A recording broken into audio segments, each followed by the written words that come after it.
여러분 안녕하십니까, 반장입니다. 스위스 국제경영대학 개발원 IMD는 매년 각국의 세부 지표를 바탕으로 국가 경쟁력을 평가하여 발표해온 공신력 있는 기관입니다. IMD는 작년 보고서를 통해 한국의 국가 경쟁력에 대해 인구 2천만 명 이상 국가 기준으로는 29개 국가 중 8위에 해당되며 인구가 5천만 명 이상의 소득이 3만 달러가 넘는 3050 클럽에 가입된 전 세계 7개 국가인 미국, 일본, 영국, 독일, 프랑스, 이탈리아, 한국 중에서는 4위를 차지하며 프랑스, 일본, 이탈리아를 앞서고 있다고 발표했습니다. 한 가지 아쉬운 점은 이런 지표나 보도들은 중국에서는 수시로 나오며 한국과 자국을 비교하지만 국내에서는 이런 내용을 보기가 좀 어렵다는 것입니다. 중국이 무서운 이유 중에 하나는 타국의 장점이 있다면 의외로 그 장점을 배우고자 목소리를 내는 곳들이 많다는 것입니다. 물론 여러 가지 이유로 우리와 사사건건 부딪히고 충돌이 있는 것은 사실이지만 그것은 그것이고 한국이 잘하는 장점이나 경쟁력이 있는 부분은 배워서 자신들의 것으로 만들고자 하는 의욕들은 상당하다는 것입니다. 오늘 저는 이와 괴를 같이 하는 중국 언론의 뉴스 보도가 있어 오늘 여러분들에게 이를 소개하고자 합니다. 소우닷컴은 5월 11일 사설을 통해 한국의 전반적인 상황을 상세하게 분석해 유럽의 국가들과 간접 비교를 하는 기사를 실어 열독률이 높은 기사 순위에 오르기도 했습니다. 먼저 경제와 인구 방면으로 따져보면 한국이 유럽에 위치할 경우 유럽의 5대 경제체에 포함될 정도의 경쟁력을 갖고 있다고 전했습니다. 인구 8천만의 독일과 6천만의 영국과 프랑스는 GDP 4만 달러를 넘어 한국보다 1만 달러가량이 더 앞서 나가고 있지만 제조업이나 상품의 품질 면에서는 이 3개 국가와 한국은 크게 차이가 나지 않는다고 말했습니다. 특히 인구 6천만의 GDP 3만 3천 달러를 기록하고 있는 이탈리아는 앞에서 말한 독일, 영국, 프랑스보다 인구나 경제적인 면으로 조금 차이가 나는 한국과 가장 비슷한 규모를 보인다고 분석했습니다. 소우닷컴은 이탈리아는 대표적인 공업형 국가로 가장 강세를 보이는 세 가지 분야, 즉 자동차, 가전제품, 고가의 명품 제품들이 세계 각지를 호령하고 있는데 이러한 공업의 체계가 한국과 가장 근접하다고 말했습니다. 여기서 삼성과 관련된 내용이 안 나올 수가 없는데요. 삼성이 액정 패널과 메모리 칩 분야에서 명품 반열에 오르며 한국을 선진국으로 이끄는 중추적 역할을 했다고 전했습니다. 또한 한국의 경제가 비약적으로 발전한 그 근간에는 스스로 자생력을 갖추고 스스로 업그레이드하는 공업의 뒷받침이 있었으며 앞으로도 중국은 이러한 한국의 자동차와 조선업에서 힘겨운 싸움을 해야 할 것이라고 말했습니다. 그리고 이러한 강력한 한국의 공업 발전이 한국 경제의 잠재력인데 공업의 생산 가치만 GDP의 3분의 1을 넘고 있는데 2020년 한국의 공업 생산 가치는 이미 5천억 달러를 넘어섰다고 밝혔습니다. 이런 생산 규모를 유럽에서 뛰어넘는 나라는 단지 독일뿐이며 영국이나 프랑스 같은 전통적인 공업 강국들도 단순 공업의 생산 가치만 놓고 보면 한국을 넘을 수 없다고 전했습니다. 결국 이러한 완벽한 공업의 기초 설비는 한국의 기타 산업의 영역들을 선진국 수준으로 인도했다며 발전의 측면에서 보면 한국의 경제 수준은 유럽의 두 번째 위치에 이를 것으로 내다봤습니다. 또한 중국 국제정치협회 이사와 CCTV 논설을 맡고 있는 황희람 위원의 말을 빌려 그동안 아시아에서 일본의 위치는 넘볼 수 없는 수준이었지만 국민 개개인의 실질 소득은 한국이 이미 일본을 앞질렀으며 일본이 유일하게 한국에게 앞서는 분야는 자동차 산업과 소재 부품 쪽인데 한일 간에는 인구수 차이만큼 아직 경제적 차이는 존재하지만 지난 반세기 동안 한국의 추격세를 보면 경제 규모 또한 일본과 비슷해지거나 능가할 것이라는 전망을 내놓는 전문가들은 부지기수라고 전했습니다. 특히 새로운 핵심 산업으로 떠오른 전기차 배터리 산업도 일본은 작년부터 한국에 자리를 내어주고 있다면서 조선, 반도체, TV, 가전, 스마트폰에서 한국이 일본을 앞선 지는 이미 오래된 얘기라 전했습니다. 마지막으로 소우닷컴은 한국의 군사적 능력을 육해공으로 구분하여 분석했는데 상당히 흥미로웠습니다.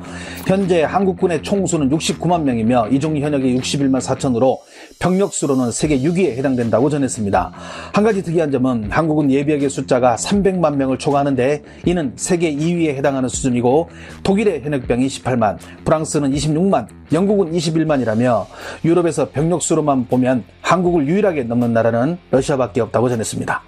그런데 향후 10년이 지나면 한국의 군사력은 더 무서워진다고 밝혔습니다. 2030년 전에 F-35A가 60대 더 추가될 것이고 해군은 지금 준비 중인 경항모에 170여 척의 여러 종류의 함정들이 추가되어 이 함정들의 톤수만 해도 모두 20만 톤을 훌쩍 넘게 될 것이며 특히 공군은 한국이 자체 개발한 보람에 얼마 전 또 구매한 F-35 전투기 4대를 비롯해 추가로 계속 전투기들을 구입할 예정이라며 지금 한국은 자국의 공군 전투력에 여전히 불만이 많아 계산기를 계속 두드리고 있다고 전했습니다. 이러한 전력의 증강은 한국이 중국, 러시아, 북한, 일본 등 군사 강국들에 둘러싸여 있는 위기의식 때문인데 한국이 지출한 국방비만 벌써 400억 달러에 이르고 있다며 과연 이렇게 뻗어나가는 군사력 확충을 유럽에서 러시아를 제외하고 그 누가 앞을 막을 수 있을지 의문이 든다고 보도했습니다. 중국의 왕이뉴스는 흥미로운 기사를 보도해 화제입니다. 요즘 한국을 언급하면 온라인에서는 중국의 문화를 훔쳐간 나라, 미국에 의존하는 소국, 이웃에 있는 조그만 나라, 심지어는 역대 한국 대통령들의 불운을 말하며 저주에 걸린 청와대 등등 한국을 과소평가하지만 실상은 전혀 다른 나라라고 전했습니다. 사실 한국이야말로 중국에서 가장 이해를 못하고 있는 아시아 강국인데 우리는 그동안 한국에 대해 단순한 지식들만 가지고 그들을 이해하고 있었다면서 인식의 전환을 요구했습니다. 중국의 많은 전문가들은 한국을 약소국으로 위장한 강대국으로 규정한다며 우리가 착각하고 있는 사실은 한국을 늘 중국과 같이 크기로만 비교하니 사람들은 자신도 모르게 한국을 약소국으로 인식하고 있다며 이는 향후 중국의 발전에 도움이 되지 않는다고 전했습니다. 특히 사람들은 한국을 우크라이나, 터키, 이란 같은 나라와 비교하고 있는데 한국을 유럽이나 중동 국가에 두면 그 지역의 패권 국가가 된다며 이런 비교로 우리가 얻을 것은 없다고 보도했습니다. 작년 12월 기준 세계 철강 생산량 6위, 조선업 1위, 전 세계 500대 기업 중 15개 기업을 리스트에 올렸고 GDP는 3만 4천 달러를 기록 중인 나라를 중국은 옆에 두고 있으며 여기에 세계 군사력 순위 6위에 이름을 올리고 있는 이 나라를 적대국으로 둔다면 향후 중국에게 이로운 점은 무엇이 있는지 고민해봐야 한다고 전했습니다. 그런데도 중국의 일부 편향된 언론들은 한국을 아직도 이란, 터키 같은 20세기 80년대 수준의 무장을 하고 있는 나라들과 비교하고 있다면서 아직도 한강의 기적을 시작하던 한국으로 생각하고 있다면 이는 짚고 넘어가야 할 문제라 밝혔습니다. 왕이뉴스는 이러한 원동력을 한국의 교육으로 봤습니다. 현재 한국에서 고등교육을 받는 비율은 85%가 넘는데 이 수치는 선진국인 미국의 48%, 일본의 52%를 압도하는 수준이며 중국에서 현재 고등교육을 받는 비율이 12.5%이니 한국의 교육률이 얼마나 높은지 알 수 있다고 말했습니다. 왕이뉴스는 마무리를 다음과 같이 말했습니다. 한국은 60년 동안 경제를 비약적으로 발전시킨 기적을 만든 나라이며 지금도 강력한 경제적 활력을 갖고 있는 나라이다. 근거 없이 이런 나라를 무시해서는 안 되며 오히려 한국을 통해 우리는 배워야 할 것이 많다. 분명 그들은 우리보다 먼저 그 길을 가본 나라이기 때문이다. 중국 최경대학의 경제학 교수인 왕복중은 경제와 관련해 발표한 논문만 100편이 넘는 중국 내 최고의 경제학자 중에 한 명입니다. 그는 중국 경제가 나아가야 할 방향을 제시하는 중국 경제학회를 이끄는 이사이기도 합니다. 그는 한국에 대해 다음과 같이 말했습니다. 21세기 선진국으로 진입한 나라는 한국이 마지막이 될 것이다. 차후 한국과 같은 성장 속도로 그 뒤를 따를 나라가 나올지 의문이 든다. 그렇기에 우리는 한국이 나아간 길을 자세히 연구해 볼 필요가 있다. 모든 나라의 경제력 지표에는 밝은 면도 어두운 면도 공존합니다. 그리고 이러한 수치가 실제 피부에 와닿지 않는 부분도 있습니다. 하지만 우리가 지금까지 이룬 것들이 결코 가벼운 것은 아니라는 점은 분명해 보입니다. 시청해 주셔서 감사합니다. 행복한 하루 보내시길 바랍니다.